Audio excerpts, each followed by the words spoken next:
Students, आज हमें अनोखे राष्ट्रपति पाठ देखना है जिसकी लेखिका है महादेवी वर्मा। इस महान लेखिका का परिचय देते समय हम यह कहेंगे कि इनका जन्म 26 मार्च 1907 में फर्रुखाबाद उत्तर प्रदेश में हुआ और इस महान लेखिका की मृत्यु 1987 में इलाहाबाद उत्तर प्रदेश में हुई। बहुत ही श्रेष्ठ, बहुत ही भावुक लेखिका के रूप में ये मशहूर थी। हिंदी साहित्य में इनका स्थान यह मील के पत्थर के समान है। छायावाद कवियों के 4 स्तंभों में से एक स्तंभ महादेवी वर्मा मानी जाती है। इनकी रचनाएं, इनकी कविताएं, इनकी कहानियां यह हर वर्ग को प्रभावित और प्रेरित करती है। इन्होंने पशु पंछियों पर भी अपनी कहानियां लिखी है जो अमर है। इनको हिंदी साहित्य की आधुनिक मीरा कहा जाता है और हिंदी के विशाल मंदिर की सरस्वती भी कहा जाता है।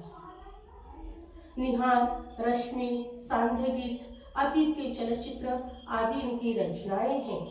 इस पाठ में लेखिका ने संस्मरण में डॉक्टर राजेंद्र प्रसाद के बारे में अपनी यादें बताई है। डॉक्टर राजेंद्र बाबू एक बहुत ही सज्जन, सरल और सादगी से भरे हुए मनुष्य थे। लेखिका का स्पष्ट कहना है कि यह इंसान इतने बड़े पद पर, महामहिम पद पर पहुंचने के बाद भी उनमें अहंकार लेश मात्र भी नहीं था। राजेंद्र बाबू को मैंने पहले एक सर्वथा गद्यात्मक वातावरण में देखा था, परंतु उस गद्य में कितने भावात्मक क्षण के से जुड़े थे और उसमें कितने अटूट क्षणों की माला थी, यह बताना कठिन है।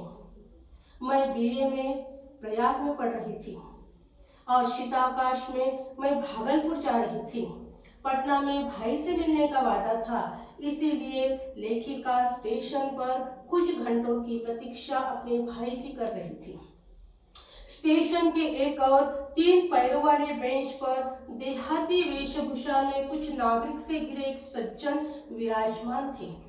मेरी उनके और सरासरी नजर गई, विहंगम नजर गई और लौट आई। वास्तव में भाई से यह जानने के बाद कि उपरोक्त पुरुष यह डॉक्टर राजेंद्र प्रसाद ही है, वो जो सज्जन बैठे वो डॉक्टर राजेंद्र प्रसाद ही है, यह सुनने के बाद अभिवादन का ख्याल मेरे मन में आया। पहली दृष्टि में ही जो आकृति मेरे स्मृति में अंकित हो गई, उसमें इतने वर्षों से न कोई नई रेखा जुड़ी है, न कोई नया रंग भरा है। सत्य में जैसे कुछ जोड़ना या घटाना असंभव रहता है, ठीक वैसे ही सच्चे व्यक्तित्व में कुछ जोड़ना या घटाना मुश्किल हो जाता है। अब उनका व्यक्तित्व कितना प्रभावशाली था, सादगी से भरा था, यह यहाँ लेखिका बताती है। काले घने पर छोटे बाल, चौड़ा मुख, चौड़ा माथा, घनी भ्रुकुटियों के नीचे बड़ी बड़ी आंखें, मुख के अनुपात में कुछ भारी नाक, कुछ गोलाई लिए हुए टिटली, कुछ मोटे ग्रामीणों जैसी मूछें जो ऊपर के ओठ को ही नहीं ढक रही थी तो निचले ओठ को भी रोमिल आवरण डाले हुए थी। उनके हाथ, पैर, शरीर की लंबाई ऐसी विशेषता छोड़ रही थी जिसमें दृष्टि अनायासी आकर्षित हो रही थी। उनकी वेशभूषा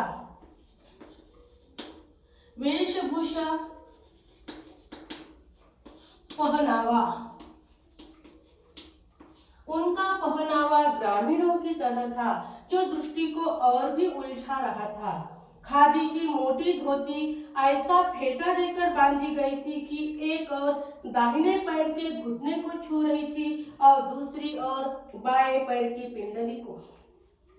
मोटे खुरदरे काले गले का बंद कोट ऊपर के भाग में खुला हुआ था क्योंकि ऊपर के कोट की बटन टूटी हुई थी और घुटनों के नीचे बटनों से बंद थी। सर्दी के कारण पैरों में जूते और मोजे तो थे, परंतु कोट और धोती की तरह उसमें भी विचित्र स्वच्छंदतावाद था। मिट्टी की परत से न जूतों के रंग का पता चल रहा था न रूप का पता चल रहा था। उन्होंने सिर पर जो गांधी टोपी धारण की थी वो और भी विचित्र थी।